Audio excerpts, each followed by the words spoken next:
Bismillahir Rahmanir Rahim. We turn to Him and ask for His help and guidance because we believe He is Allah, the All-Perfect One. He is Rahman, the All-Merciful One. And He is Rahim, He is the Ever-Merciful One.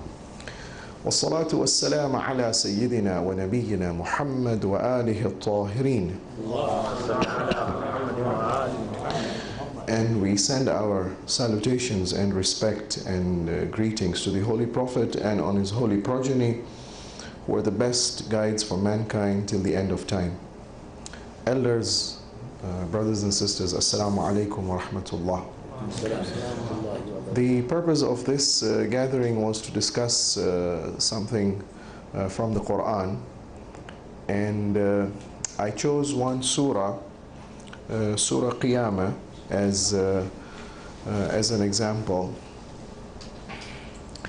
In the Salah, there are some surahs which are recommended to be recited.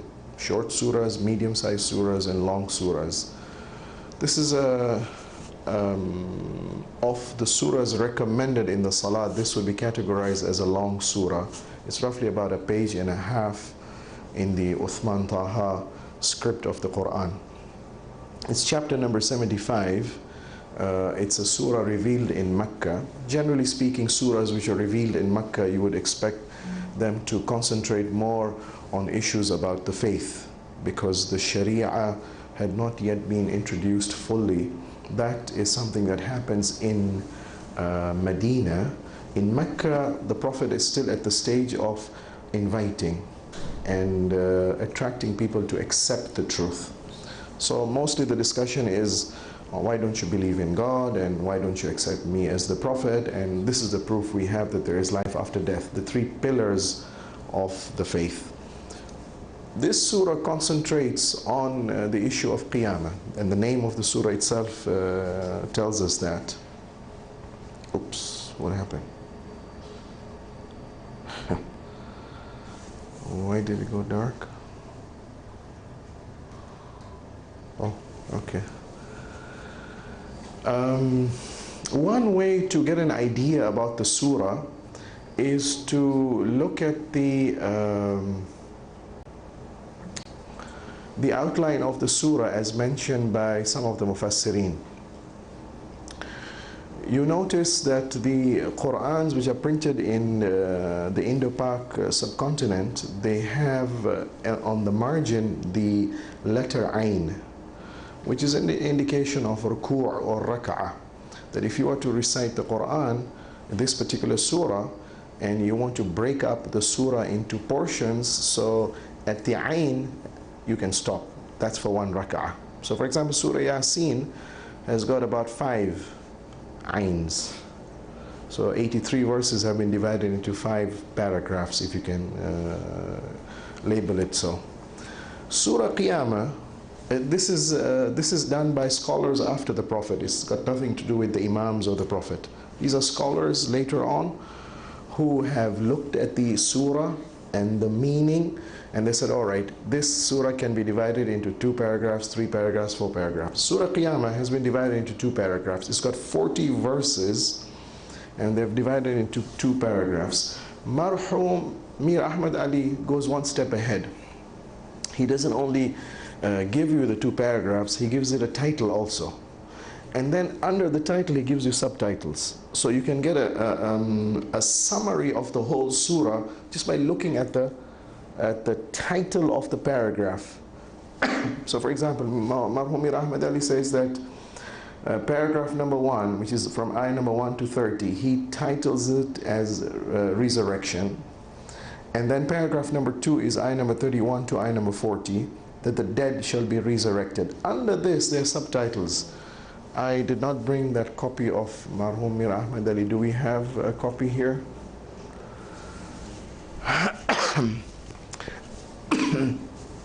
Another Mufassir has divided the surah into 4 paragraphs. He says one paragraph discusses about changes that take place before the Qiyamah, the pre-Qiyamah stage. Number 2, after the Qiyamah comes, what will be the state of those who are virtuous and what will be the state of those who are wicked. Number 3, what happens to a person when he's about to die? the description of the process of death and the separation of the soul from the body. And number 4, the main theme covered in the surah is the purpose of creation. Again, what this Mufassir has done is he has just picked up main themes. So you notice it's all revolving around Qiyamah, before Qiyamah, after Qiyamah, at the time of death. Why Qiyamah at all? 4 issues. What I have done is I've gone one step ahead. Instead of 2 paragraphs or 4 themes, yes, sorry.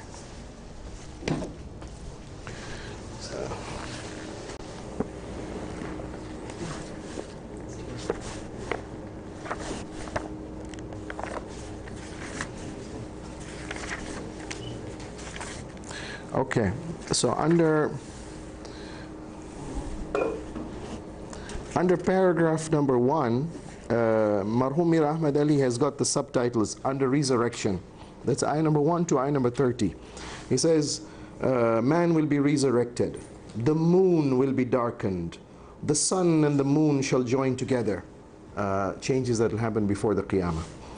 Man will not know where to fly to. Changes have occurred now, what to do? He wants to escape. The Prophet has to follow the divine recital of the Quran. There's a slight digression away from Qiyamah on the issue of the revelation of the Quran. Again, the resurrection will be a day of great calamity and agony for the guilty ones. The process of people, you would see expressions on that day on faces of people. Some will be happy, some will be sad. So notice the subtitles give you a little more description of what the surah is talking about. Paragraph number 2 is ayah number 31 to ayah number 40. The dead shall be resurrected. Subtitles. God created man from a seminal drop. God fashioned the human being in due proportion. God made males and females amongst them. If he could do all this, he can give life back again. This is a subtitle. Do you get an idea what Surah Qiyamah is talking about? Now, what I have done is I've gone through the surah and I've broken it up into even smaller paragraphs to give you a better idea of what the surah deals with. So, ayah number 1 to 5 says that the day of judgment, it's definite, it's inescapable, it's so important, Allah swears by it. You have doubt in it? The disbelievers? Well, remember this much, God is all powerful, He can do it, He can give life after death. You know your problem, why you don't want to accept the day of judgment? It's your desires. You want to enjoy the pleasures of this world. That's what's blocking you from accepting the possibility of life after death. Verses 1 to 5, summary. Verses 6 to 10. Oh, so you're telling us there's a day of judgment. When is it going to be? A question which the disbeliever asks in a mocking tone. When is it going to be? And Allah says, well, when it happens, a lot of changes will take place. The sun will change, the moon will change. They'll all collapse. This whole order that you see around you, it'll collapse. And at that time, man will suddenly realize he is powerless. He's overwhelmed. And he will say, Ayn al-mafar? Mir Ahmad says, where do I fly to? Where do I escape? Where do I flee to? Where do I go? Ayah number 6 to 10. Ayah number 11 to 15, Allah says, there is nowhere for you to escape to except back to Him. And when you go back to Him, that will be the day you stand before your Lord, and your whole life will be exposed to you. Everything will be informed to you about what you have done in this dunya. Ayah number 16 to ayah number 19. These 4 verses digress from the issue of Qiyamah. They talk about the Quran. O Prophet, when we are revealing to you, it seems you have a tendency that even before Jibreel has completed the recitation of the verses, you begin reciting the verse. Don't make a haste, be slow, listen to him. 1. We are the ones who will compile and read the Quran for you. Once we have recited and completed the recitation, then you do the recitation. And once you have done the recitation, we will tell you the explanation. 4 verses, very important, because the basis of the Prophet's prophethood is the miracle of the Quran. And therefore it's very important that the Prophet should not add or subtract anything from his own. So these verses are important to emphasize this point. Coming back to Qiyamah, verses number 20 to 25. You know why you don't want to accept the Qiyamah? It's not only you want to follow your desires, it's this dunya. It's the dunya that's attracted you, and that's why you tend to forget the akhirah. But it's inescapable. You'll come to the akhirah and there'll be 2 groups of you. وُجُوهٌ يَوْمَئِذٍ نَاظِرَةٌ إِلَىٰ رَبِّهَا نَاظِرَةٌ.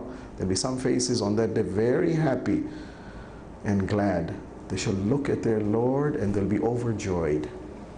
There'll be another group extremely sad, in pain and in agony. And they fear that a spine-breaking, a back-breaking punishment shall overwhelm them. This is ayah number 20 to 25. Ayah number 26 to ayah number 30, the description of death.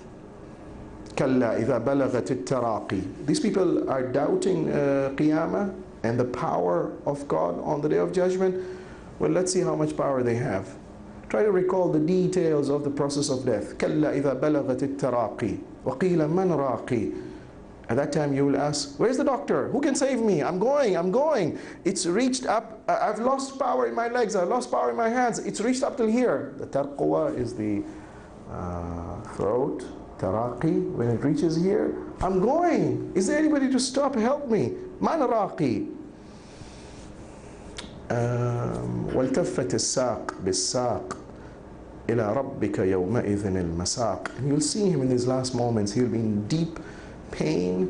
He will be agonizing. And finally he'll return back to his Lord. Description of the time of death. Normally people would have seen their friends or family members experience that.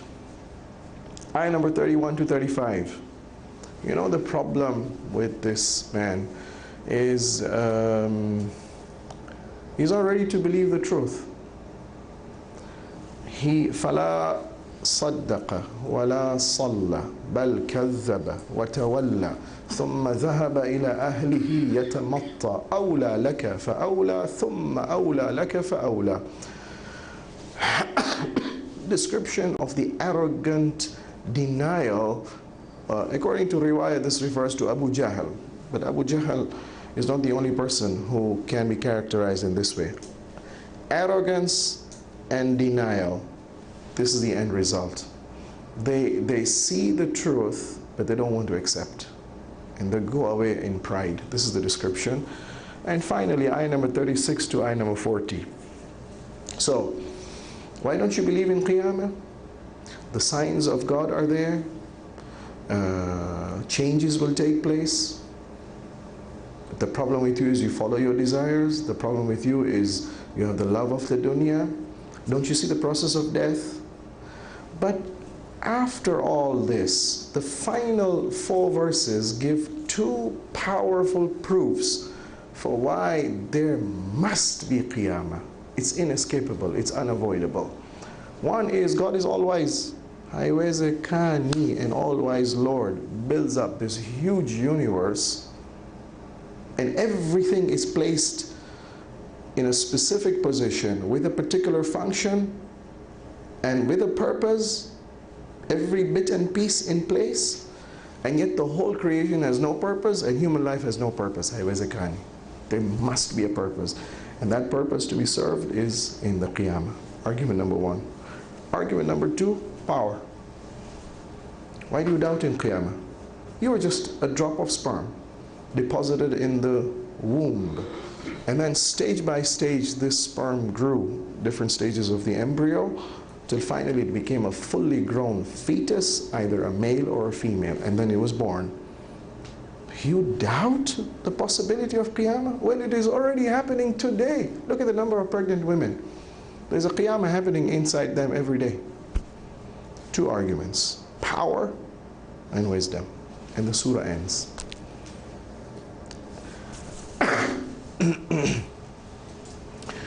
The riwayah says it is mustahab to recite this surah constantly.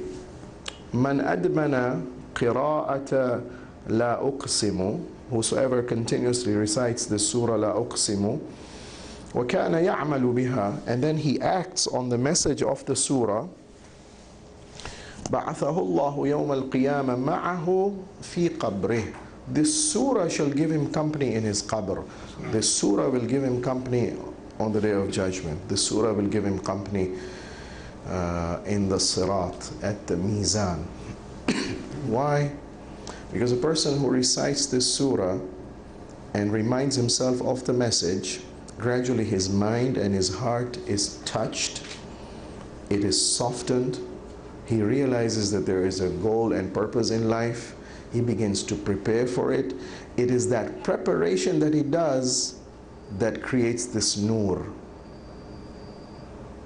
and this reality, the spiritual reality. It is that spiritual reality which we shall begin to see once we close our physical eyes at the time of death. And that's what the hadith says. In the grave, when suddenly your ears will stop hearing and your eyes will stop seeing, because now your body is dead. And then when your spiritual eyes and your spiritual ears will open, you will see the spiritual reality. It all depends what have you created for yourself. If you were constantly reciting this surah, then you will see the companion there with you in the qabr, in the sirat, in the mizan.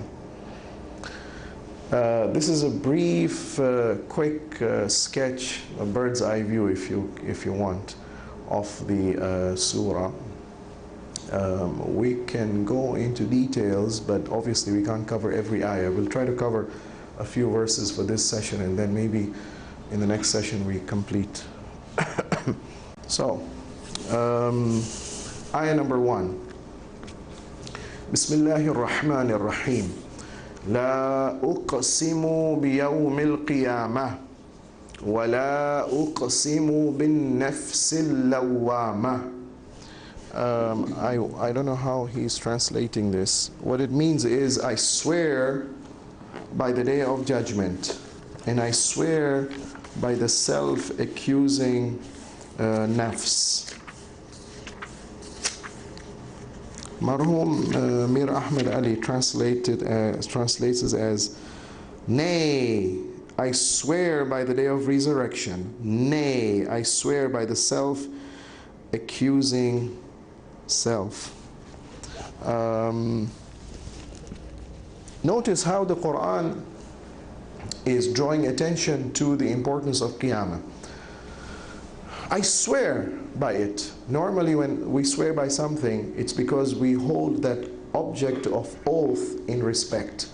I swear by Quran. I swear by the Prophet. I swear by God. That what? For example, what I'm saying is true. I'm not lying. In order to validate my statement, I take an oath by something which is very important. That's the purpose of taking an oath. When Allah takes an oath, the same purpose is served. He wants to say something is very important, it's very right, it's so right, I'm swearing by something important. I swear by the day of judgment. That what? We'll come to that. What is the statement, the purpose of the oath? So Allah is taking the day of judgment as something to be automatically true, for it to be a must, inescapable. It's impossible that Qiyamah should not be there. Everybody should recognize that. Life after death, it's a must. And it's so important, Allah is swearing by it. La uqsimu biyawmil qiyamah. I swear by this day. Wa la uqsimu bin nafsil lawwama. And nay, I swear by the nafs which is self-accusing. Lawwama is derived from the word lawmukum. Lawmum is to blame somebody, to accuse somebody. The nafs has the capacity to be able to blame itself. And Allah is swearing by that. This is a very important quality of the nafs. Psychologically, it's known as guilt, the sense of guilt. Well, it depends why we feel guilty. Sometimes we were just discussing in the car this birthday of the Prophet that's coming. I asked him how many nikah ceremonies would have to solemnize, and he's telling me there's not a single one for the Holy Prophet's birth occasion. Kwa nini? Kwa sababu it is supposed to be the dates of Qamar fil Aqrab. The moon is in the zodiac of the Scorpio, and that is supposed to be a date of Nahas. Sasa, look at the guilt. Kesho, a marriage that was solemnized on this date, something happens with the marriage, you start feeling guilty. You see, on that Nahas date, you did something wrong. This is social guilt, traditional guilt, a guilt by tradition. Though logically speaking, haiwezekani. The Prophet's strong spiritual character and personality will override and overcome any nahas.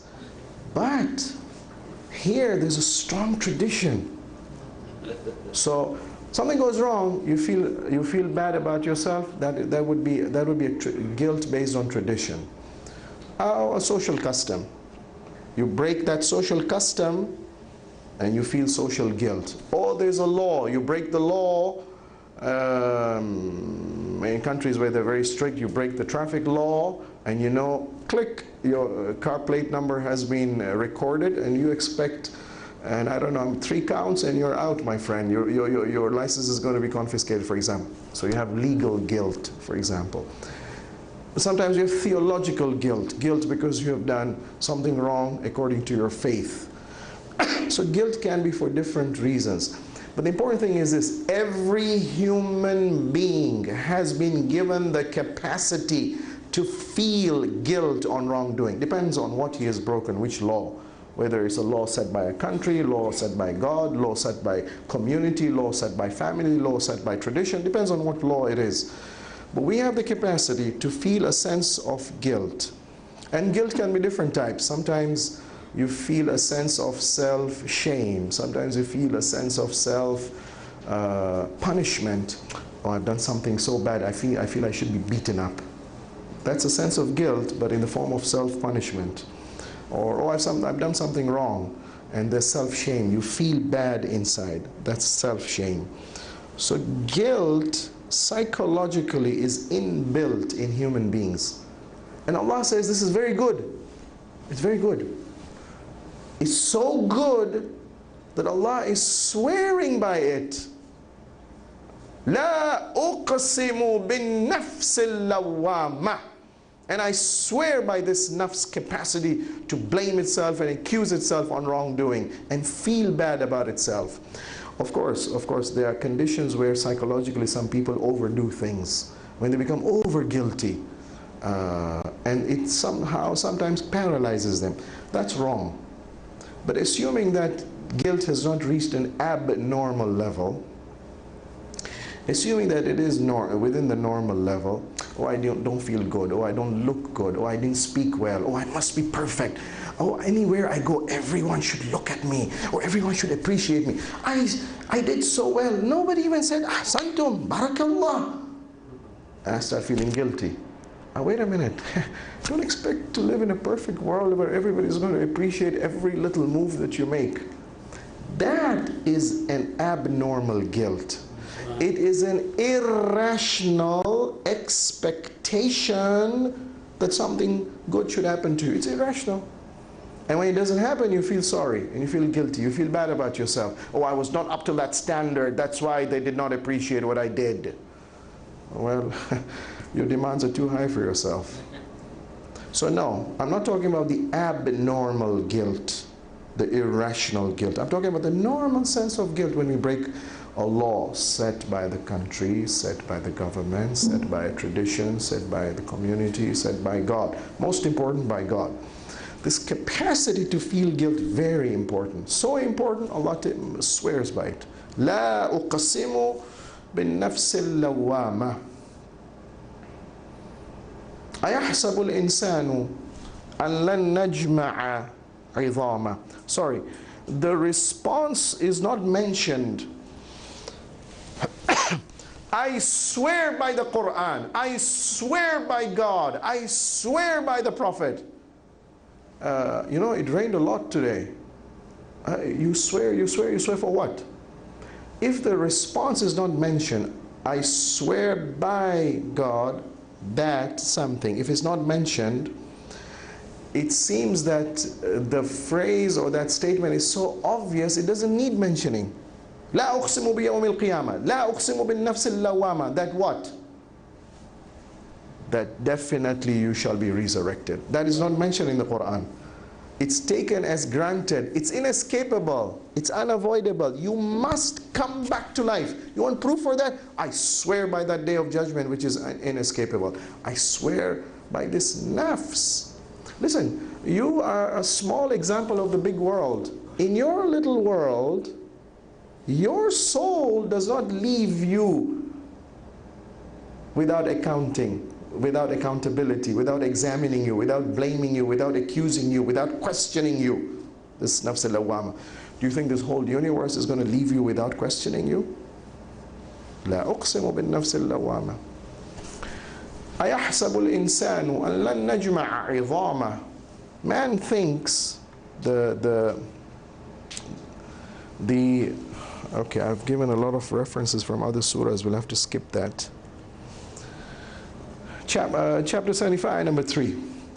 أَيَحْسَبُ الْإِنسَانُ أَنْ لَنْ نَجْمَعَ عِظَامًا. Man supposes, man thinks that we don't have the power to give him back life. When he dies and he decays and he rots and his skin withers away and sometimes only bones remain. How is it possible for Allah to give flesh and life back to the bones? Haiwezekani.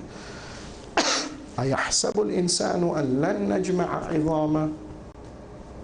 Man thinks that life is not possible. It's impossible after death. How can bones be? Forget the flesh. Flesh is soft and it decays, it perishes. It's a perishable item very fast. But bones are hard. Bones remain for long. In fact, the whole theory of evolution is based on the fossil remains. And fossil remains are not soft tissue remains. They are hard tissue remains, the bones. You think Allah is going to give back life to and flesh to the bones? أَيَحْسَبُ الْإِنسَانَ أَنْ لَنْ نَجْمَعَ عِظَامًا. Allah is challenging. Man thinks so. Man supposes so. Man doesn't have proof for it. Ikwapi dalili. Why is it not possible? Why?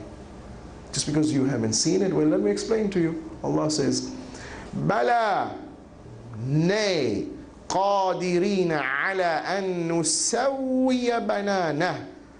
Ayah number 4. Yes, indeed. We have the power to bring back life to his bones and to his flesh. Forget facial features. We can give him back life right down to the details of his fingertips. That's the power we have. So the answer is, don't you ever doubt the possibility of Qiyamah, because sababu, that very same power that could do it the first time, can do it a second time. وَقَالَ مَنْ يُحْيِي الْعِظَامَ وَهِيَ رَمِيمٌ وَضَرَبَ لَنَا مَثَلًا وَنَسِيَ خَلْقًا. Look at him, he's playing a drama in front of us. He picks up a piece of bone and he comes to the Prophet and he says, look at this bone. He crushes it, crumbles it and makes it powder. This is going to come back to life? He's making a drama in front of us. مَنْ يُحْيِي الْعِظَامَ وَهِيَ رَمِيمٌ. قُلْ, O Prophet, teach him, instruct him, educate him. يُحْيِيهَا. Allah will give the life to it. الَّذِي أَنْشَأَهَا أَوَّلَ مَرَّةٍ. The first time Allah gave life to it, that very same power that could do it the first time can do it the second time. Power. Power. That's the main reason for the possibility. It's impossible. Oh no, it's not impossible. It is possible. Kwanini, so with the very same power that could do it the first time, can do it a second time and a third time and multiple times. Oh no, He can do it right till the final details of the fingertips. Fingertips are, the fingerprints on the fingertips are supposed to be a very accurate reflection of the identity of a person. So normally they say that, I don't know if you can appreciate it, the scientists have classified fingers, fingerprinting, by saying there are three patterns. There's the whorl pattern, the loop pattern, and the arch pattern. The whorl pattern, circles. The loop pattern, half circles, and the arch pattern. They say almost about 60% of fingerprints are of the whorl type, 35% of the loop type, that's 95, and the remaining 5% are of the arch type. No human being, no two human beings do have identical fingerprints. In fact, fingerprints don't change over time. They're unchanging over time. And right now with advanced technology, they've gone beyond skin fingerprinting. They can even fingerprint the DNA. So if they get a sample of the saliva or the blood or semen or any body fluid that can have a that can have a human body cell, that cell can be analyzed for its DNA content, and the DNA patterns are also different for different human beings. And in the United States, back in the 80s, by 1985, the courts began to accept evidence based on the DNA. I don't know if you've heard of that famous case that was being broadcast live on TV of O.J. Simpson. DNA evidence. Of course, later on, Marcia Clark, she claimed that, all right, so lack of absence of evidence is not evidence of absence. True, we don't have all the evidence, but that doesn't mean the defendant is not guilty. Despite all the advanced technology, Cochrane was the defendant's lawyer. He was smart. He punched holes. He said, well, DNA technology, true, it does give us answers. Lakini, there are problems. You can't accept them in all times. Because sababu, you don't take whole DNAs, you take just pieces of DNAs. And number two, what standards do you apply in analyzing? And number three, after all, who is analyzing the results? The lab technician is a human being. Labda jana aligombana na mke wake, leo, you know, he's busy and he makes a mistake and gives you a positive result when in fact it was negative. The case did not stand in court, but theoretically, the DNA of every individual can be different from every other human being.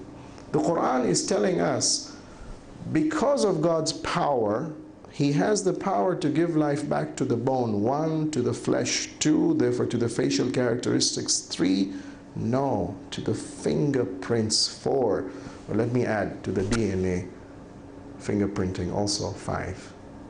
It's the power of God. Why do you doubt? Bala, surely, qadirina, we have the qudra, ala an nusawwiya banana.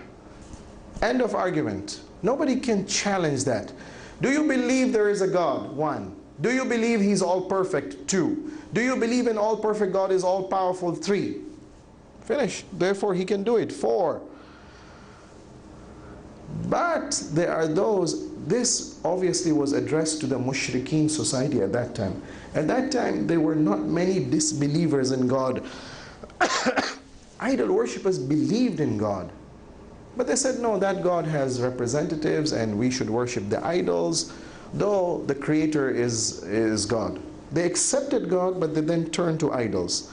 Today, we have a different situation.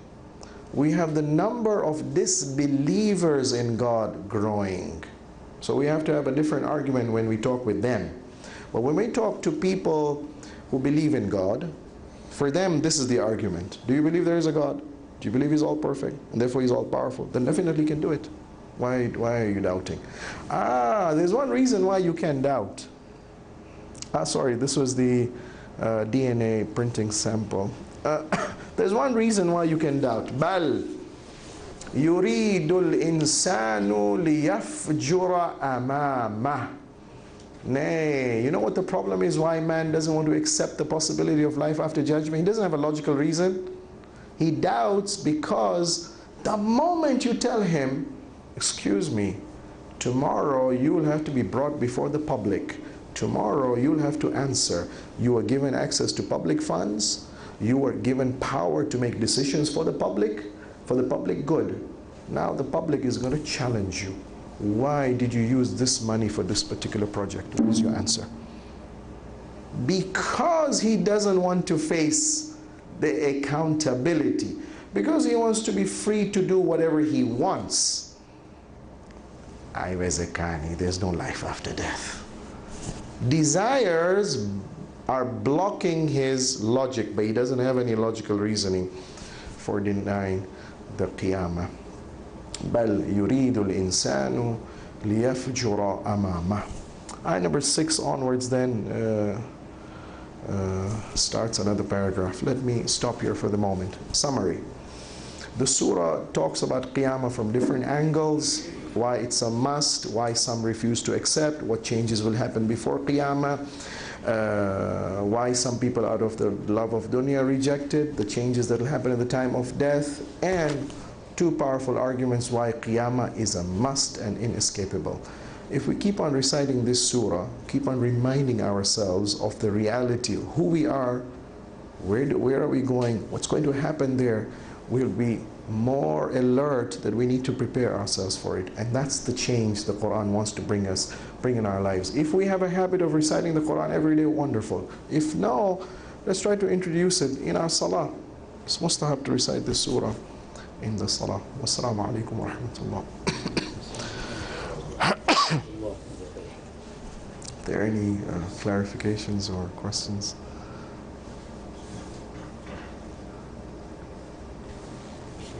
Yes, please. What is the concept of Qiyamah in other faiths? religions, like Christianity or Right. Ahlulbayt?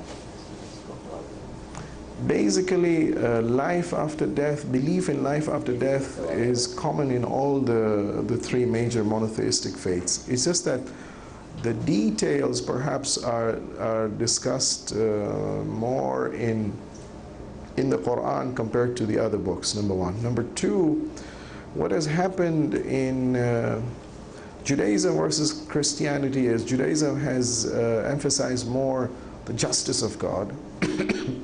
Christianity has emphasized more the love and mercy of God. And number three, you find therefore there's less discussion about hell within Christianity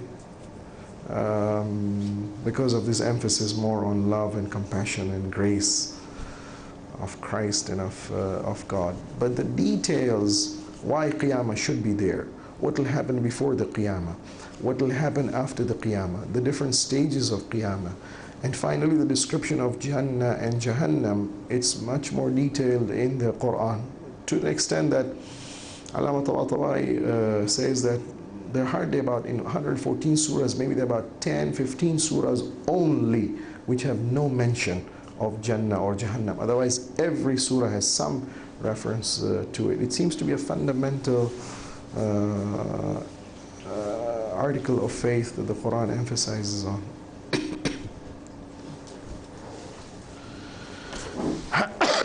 Excuse me.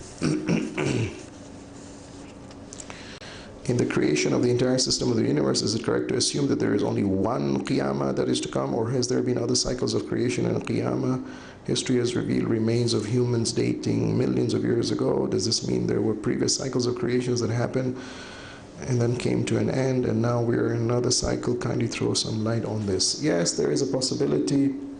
There's an ayah in the Quran in Surah Qaf, chapter 50, where Allah says, and we are the creators, and we have the power to create and to recreate, and whenever we create or recreate, we never suffer from fatigue or exhaustion. Well, that's for somebody whose power is limited. For someone whose power is unlimited, مَا مَسَّنَا مِن لُغُوبٍ.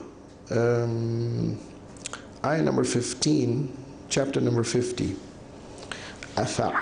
أَفَعَيِّينَا بِالْخَلْقِ الْأَوَّلِ. Why do they doubt the possibility of Qiyamah? They think we are tired and exhausted from having created the first time, so we can't do it the second time. بَلْ هُمْ فِي لَبْسٍ مِنْ خَلْقٍ جَدِيدٍ. The problem with them is they are doubting the power of God. In the tafsir of this ayah, the Imam ﷺ have said that Allah's power is unlimited. Once this world ends and there is Qiyamah, there will be another world created and creation will continue. So that possibility definitely is there. That there were generations before us. The principle is, if they were given aql, and if the aql was to an extent to be able to recognize true from falsehood, then definitely they are accountable. And there will be some sort of qiyamah at their level also. In Surah An'am also there's reference that just like you, there are communities of animals, communities of birds, and just like you will be given back life, they will also be given back life. Is it true that when man dies, his body components transform into gases in the atmosphere, and these will be brought back on the day of Qiyamah, and hence resurrection? The different theories of why or how resurrection can take place. In the past, they used to believe that the whole of the human being, his essence is there in one part of his body. Everything can disappear, but that essence remains. And from that essence, you can recreate. Well, right now we know, after cloning at least, all you need is one cell. And you can recreate a whole human being. But assuming that even that single cell disappears, the point is this, that the God who can create for the first time can't do it again the second time. So in principle we say it's not impossible. How it is going to happen? Is it going to be by gas that remains, or is it going to be by some cell essence of the human being that remains? Is it going to be through a single cell being preserved somehow? These are possibilities. Exactly how it's going to happen, we don't know. It's not impossible, that's the point. Is it true that voices, words spoken, is saved in the atmosphere in the form of waves, and these will be proof on the day of judgment about what was spoken? On the day the mouth will be sealed, Surah Yasin. The Quran says yes, everything is recorded, Surah Yasin. إِنَّا نَحْنُ نُحْيِي الْمَوْتَى وَنَكْتُبُ مَا قَدَّمُوا وَآثَارَهُمْ وَكُلَّ شَيْءٍ أَحْصَيْنَاهُ فِي كِتَابٍ مُبِينٍ. True, everything is recorded. But the question is whether you can retrieve that record. Maulana Sadiq Hassan Sahib, in one of his majlises, he says that every sound that is produced is somehow preserved in the universe. It's there somewhere, and therefore if we can have the technology of retrieving, first of all tracing it, locating it, and then somehow retrieving it, we can hear that original voice that was spoken. And of course then he said, well, I pray that we could manage to hear what happened in Ghadir. On this trip that I was in Qom, there was, I met this alim, I don't know what we were talking about, and suddenly something came about jinn, and he said, well, you can't deny the existence of jinn, and some ulama have come into contact with them, and there was one who was very old. He says, I was as old, more than 1,000 years old, and I was even alive at the time of the Prophet. Oh, really? So tell me what's something that you heard from the Prophet. And he gave him a hadith, and he told me that hadith, this alim, and he says, now you go and tell people that I can narrate to you a hadith that I heard from Mr. X, who heard it from Y, who heard it from the jinn, who heard it from the Prophet. 3 chain elements in the chain of narration. That's the shortest chain I can give you. The point is,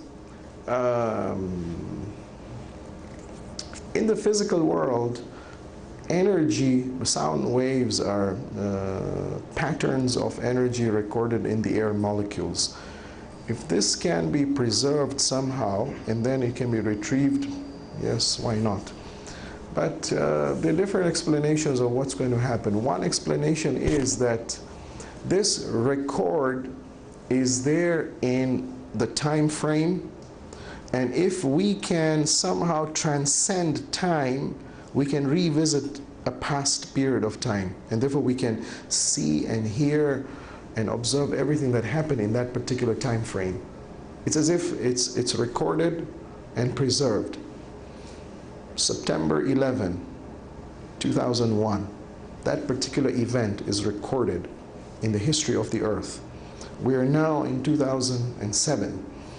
But if we can travel above time and then revisit back in history that particular frame of time, we can see exactly what happened on that particular moment, on that day. One explanation for how this will be possible is that the soul has access to a world where time is not a factor, we're above time.